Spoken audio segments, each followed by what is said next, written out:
Həqiqi ədədlər nədir? Birinci gəlin bunu çoxluqla başlayaq. Çoxluqda biz necə istifadə edəcəyik? Ən kiçik çoxluğumuz bizdə n, natural ədədlər çoxluğu olmuş olacaqdır. Natural ədədləri sayma zamanı istifadə etdiyimiz ədədlər idi. Ən kiçiyi 1, 2, 3, 4 kimi gedirdi. Sıfırı götürmürdük, mənfiləri götürmürdük, kəsrləri götürmürdük.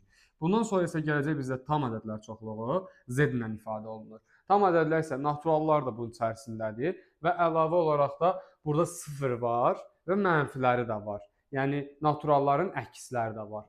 Bunları biz necə görəcəyik misallarda? Məsəl üçün bizə verir ki, AB dəyişəni mötərizə içərisində çox vaxt verir ki, ya tam ədəddir və yaxud da ki, nə bilim, AB ədədləri natural ədəddir. Siz artıq orada bilməlisiniz ki, A dəyişəninə, B dəyişəninə tam ədəd verməlisiniz. Yəni -2, -3, 0, 1, 2 verə bilirsiniz. Amma natural ədədlərdə isə deyəcəksiniz ki, sadəcə 1, 2, 3-ləri bu kimi ifadələr ala bilir. Sıfır və mənfiləri almayacaq artıq. Tam ədədlər sadəcə kəsirləri alınır. Natural ədədlər isə mənfiləri, sıfırı və kəsirləri götürməyəcəyik. Bundan sonra gəlirik bir də biz nəyə? Burada gələcək biz indi rasional ədədlərimizə Q ilə ifadə edəcəyik bunları da. Rasional ədədlər nə olmuş olacaqdır? Rasional ədədlər içərisində naturallar və naturalların əksi və sıfır olan, yəni tam ədədlər və əlavə olaraq da biz burada kəsirləri götürəcəyik. Məsəl üçün 3,2, 4,5 və ya dövrü onluq kəsirləri də biz rasional ədəd kimi götürmüş olacağıq. Bundan əlavə olaraq bir də biz irrasional ədədləri saymış olacağıq. İrrasional ədədlər, yəni QH-lə də ifadə olunur. İrrasional ədədlər nədir? Kök altından çıxa bilməyənlər. Məsələn, kökdə 3, kökdə 5 və ya kökdə 7 bu kimi ifadələr və ya pi ədədi və yaxud da e ədədi, bunlar hamısı irrasional olmuş olacaqdır. Loru dildə desək əgər, rasional, tam ədədlər, natural ədədlər ədəd oxu üzərində tam dəqiq göstərə bildik yerini, amma irrasional ədədləri göstərə bilməyəcək. Məsələn, pi 3,14-15 bu şəkildə davam edir. Yəni, bu dövrə girmir. Bu zaman artıq bu tam yerini dəqiq göstərə bilməyəcək. Çünki tam dəqiq qiymətini bilmirik axı, ona görə. Bu da olacaq irrasional ədədlər və bunların hamısı birlikdə birləşib əmələ gətirir. Bəli, həqiqi ədədləri r, yəni real number olacaqdır. Artıq biz irrasional ədədləri də həqiqi ədəd götürəcəyik və yaxud da rasional ədədləri də həqiqi ədəd götürəcəyik. Natural ədədlərə misal çəksək 2, 3 və yaxud da tam ədədlərə 0, -3, -5, rasional ədədlərə naturallar da daxildir, tam ədədlər də daxildir. Əlavə olaraq 2,5 və ya 3 tam dövrdə 8, məsələn, belə bir ifadələr. Yəni, dövrə onluq kəsrlərdə rasional ədədlər olmuş olacaqdır. Gələk ədədin standart şəkli və elə standart şəkildən birinci başlayaq. Standart şəkil nədir? Standart şəkil deyəndə biz A vurulsun 10 üzəri B şəklində ifadə eləməliyik. Burada A-nın adı olacaqdır burada qiymətli hissə, B-nin adı olacaqdır tərtib hissə. Yəni, tərtibi deyəndə onun qüvvətinə baxırıq, qiymətli hissə deyəndə A-ya baxırıq. Bu, standart şəkildə ola bilməsi üçün bizə şərt ödəməlidir. A ədədi 1-dən böyük bərabər olmalıdır və əlavə olaraq kiçik olmalıdır 10-dan. Təbii ki, indi 1 olsa da olar, 1 olmasa da olar, olmasa 10 üstü elə birbaşa 5 kimi göstərir. Elə əmsalı 1-dir, 1-i istənilən ədədə vuranda elə özü alınır. O da olar, olmasa da olar. İndi məsələ nədir burada, uşaqlar? Əgər 1 ilə 10 arasında deyilsə, biz onda bu ədədləri standart şəkildə özümüz gətiririk. Məsəl üçün, bizə veribdir 65 milyon, bunu deyək standart şəkildə gətir. İndi biz birinci nə fikirləşirik? Vergül hal-hazırda görmürük, amma buradadır. Bunun elə bir yerə gətirməliyik ki, 1 ilə 10 arasında olan bir ədəd olsun. 6 ilə 5-in arasında. Bəli. 65-in sayını olmayacaq, o zaman 6,5 olmuş olur. 7 dənə rəqəm. Onda olacaq 6,5 vurulsun, 10 üstü 7. Bəli. Sola gediriksə, əgər vergülü daşıyırıqsa, bu müsbət haldır və qüvvəti artırır. Vergülü sağa aparırıqsa, əgər bu negativ haldır və bu azaldacaq da artıq onun qüvvətindəki ədədi. Bu da olacaq bizim standart şəklimiz. Yəni, qiymətli hissəsi 6,5, tərtibi 7. Suallarda necə düşə bilər sizə? Deyər ki, A ədədi budur. B ədədi deyir ki, məsəl üçün 2 vurulsun, 10 üstündə 3-dür. Bizə deyir ki, AB hasilinin tərtibini tapın. Siz sürətli hesablayıb deyərdiniz ki, hə, vururuq. Ədədlər eynidir, qüvvətlər toplanacaq 10 eləyəcək və səhv çıxacaqdır. Tərtib 10 eləməyəcək. Məsəl üçün, 6,5-i 2-yə vururuq. Eləyəcək bizdə 13 vurulsun, 10 üstündə 10 eləyəcəkdir. Sadəcə, burada 13 bu şərti ödəmir. 1 ilə 10 arasında yerləşmir. Vergül hal-hazırda buradadır. Bir rəqəm sola gedir, işarəsi dəyiş. Bəli, sonra gedir toplama olacaq. Üzərinə 1 gəlirsiniz. Burada 11 olacaq. Bunun qiymətli hissəsi olacaqdır 1,3, tərtib hissəsi də olacaqdır 11 qiymət. Biz kəsr hissə və tam hissə. Burada necə olacaqdır məsələ? Uşaqlar, biz əslində bilirik ki, 2,5 bunun tam hissəsi neçədir? Kəsr hissəsi neçədir? Gözlə də görsənir. Tam hissəsi 2-dir, kəsr hissəsi 0,5-dir. Bunu necə olur? Bəs bunun arxasında gedən iş necədir? Biz birinci bunu hansı iki ədəd arasında yerləşir, onu tapırıq. 2,5 hansı ədədlər arasındadır? 2 ilə 3. Bəli, 2 ilə 3-ün arasında yerləşir bu hissədə. Buradadır. Məsələ nədir? Siz hər sərində kiçik olan, yəni sol tərəfdə yerləşən ədədi bunun tam ədəd olaraq qəbul edirsiniz. Bəli, tam hissəsi neçə oldu bunun? 2. Tam hissəsi oldu 2. Bəs kəsr hissəni necə tapacağıq biz? Kəsr hissənin düsturu bu şəkildədir. Kəsr hissə bərabərdir. Verilən ifadə çıxılsın buradakı tam hissəmiz. O da 0,5. Tam hissə. Bəli. Kəsr hissə bərabər olacaqdır burada nəyə? Verilən ifadə 2,5-dir. Çıxılsın tam hissəmizdə 2-dir. Bunda çıxanda 0,5. Buradakı düsturumuz bütün ədədlər üçün eləyəcəkdir. Həm kök altı, həm mənfilər, yəni istənilən ədəd üçün. Amma biz buna natural ədəd olduğu, yəni natural deyil də, müsbət tam ədəd yox, müsbət rasional ədəd olduğu üçün biz deyəcəyik ki, baxan kimi 2-dir, tam hissəsi, kəsr hissəsi 0,5-dir. Amma mənfilərə girəndə, kəsrlərə girəndə biraz misal başqa formada olur. Məsəl üçün, mənfi 3,2 qiyməti. Bunun üçün tam hissəsini tapmaq istəyirsə, biz birinci... Hansı ədədlər arasında yerləşir bu? Mənfi 4 ilə... Mənfi 4 ilə mənfi 3 arasında yerləşir. Kiçik hissəsi olacaq bizdə mənfi 4. Verilən ifadə mənfi 3,2 çıxılsın tam hissə. Bu da mənfi 4-dür. Yəni, arada da düsturumuzda mənfi var. Bəli, mənfi müsbət eləyəcək, düzdür. 4-dən də 3,2-ni çıxırıq, o da bizə 0,8 eləmiş olacaq. Bu bizim kəsr hissəmiz olacaqdır. Bu hər səfərində ödəməlidir.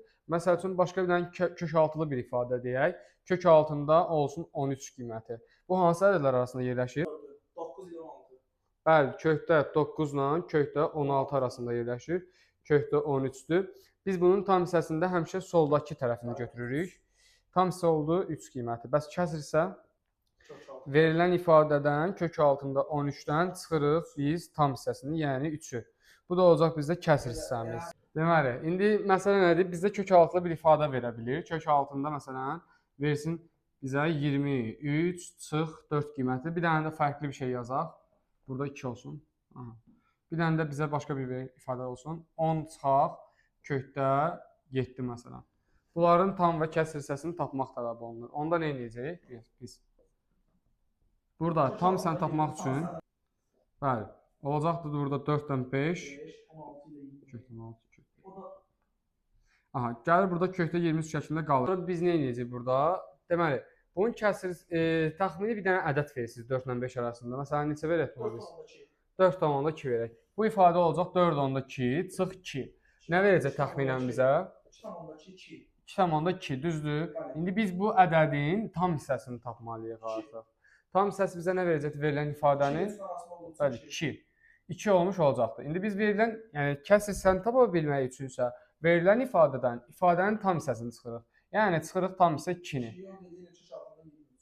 O da eləyəcək bizdə kəsr hissəmiz, kəsr hissə bərabərdir. Kökdə 23 çıxılsın 4 qiyməti. Bu olacaq bizdə birbaşa kəsr hissəmiz. Yəni, biz bundan necə istifadə elədik? Hansı ədədlər arasında yerləşir? Təxmini bir ədəd götürdük və yerinə qoyduq. Ondan da tam hissəsini tapıb çıxacağıq artıq. İndi buradakına baxaq. Bəs burada 2 ilə 3 arasında təxminən neçə? 2,5 deyək. Ondan 2,3 çıxırıq. 7,7. Bunun tam hissəsi neçədir? Verilən ifadədən çıxırıq tam hissəni. Yəni, ifadənin tam hissəsi 7-dir bu arada. Tam hissə istəsəydi 7-ni götürəcəydik. Kəsr hissə deyilsə 17-dir. Ondan 7-ni çıxırsınız. O da bizə verir 3. 3 çıxılsın kökdə 7 eləmiş olacaq. Bu oldu bizdə kəsr hissəmiz. Və yaxud da ki, elə kök altılara nəzərində istifadə edə bilərik. Burada tam ədədli kəsr yoxdur. Onda bu kök altı 23 kəsrli bir ifadədir. Elə bu ifadənin kəsr hissəsini tapsam, elə ümumi ifadənin kəsr hissəsi olacaq. Eyni qayda burada. Sadəcə işarələrinə də fikir vermək lazımdır. Məsələn, bu mənfi kökdə 7-dir. Bu müsbət kökdə 23-dür. Məsələn, kökdə 23 hansı ədədlər arasındaydı? 4-5. Elə kökdə 23-dən 4 çıxanda yenə eyni nəticə olacaq. Mənfi kökdə 7, mənfi 2 ilə mənfi 3 arasındaydı. Və mənfi 2 qoyan yəni ən kiçik orada -3 olduğu üçün bu ifadədən biz -3-ü çıxmış olacaqdıq. Orada da belə yazaq. -7 çıxılsın -3. Bunlar da müsbət eləyir. Həqiqətən də müsbətdir. -7 mənfidir, mənfidir həqiqətən də. Şərti ödəyəcəkdir. Yəni iki fərqli üsuldur. Hansı sürətli, yəni hansı rahat olsa o cür edə bilərsiniz. Ədədi ortada əslində məncə problem yoxdur. Elə ədədi orta məsəl üçün A, B toplayıb bölürük 2-yə, elə bu ədəd ortası olmuş olacaqdır. Yəni ədədləri toplayırsınız və saylarına bölürsünüz. Biz əsas nəyə baxacağıq? Modul içərisinə. Modulda A verilibdirsə, bu iki cür çıxa bilər. Əgər A ədədimiz müsbətdirsə, olduğu kimi çıxacaq. Əgər A ədədimiz mənfidirsə, onda bir dənə də mənfiyə vurmaq lazımdır ki, bu müsbətə çevrilsin. Məsələn, A-nın özü -2-dirsə, bir dənə də mənfiyə vurmalıyam ki, bu müsbət 2 eləsin və həqiqətən də moduldan müsbət çıxsın. Bir də bu iki ifadənin eyni anda ödəyən qiymət də var. O hansıdır? Sıfırın özüdür. Yəni hər ikisindən ala bilir. Yəni bu ifadələrdə sıfırın özünü də alacaqdır artıq. İndi gəldik biz nəyə? Məsələn, bizə misalda veribdir ki, A kiçikdir B, kiçikdir 0, kiçikdir C qiyməti və bizə belə bir ifadə veribdir. A çıx B çıx C moduldur burada. Çıxılsın bir dənə də bizə nə versin? Modulda C minus P ifadəsi. Məsələn, belə bir ifadədir. İndi belə misallarda siz nə etməlisiniz? Daha rahat üsulunuz nədir? Təxmini yerlərinə qiymət qoymaq. C sıfırdan böyükdür. Məsələn, neçə verək burada? 2. Sıfırdan kiçikdir B. B-yə neçə verək? -1. Bəs bura? -3 verək məsələn. Bəli. Gətirib yerlərinə yazırıq. Yəni əsas məqsədimiz nədir? Modulun içərisi müsbətdirsə, elə olduğu kimi çıxacaq. Əgər modulun içərisi mənfidirsə, onda bir dənə də mənfiyə vurub açacağıq. Bəli, müsbət çıxacaqdır. İndi burada olacaqdır -3 çıxılsın -1 çıxılsın 2.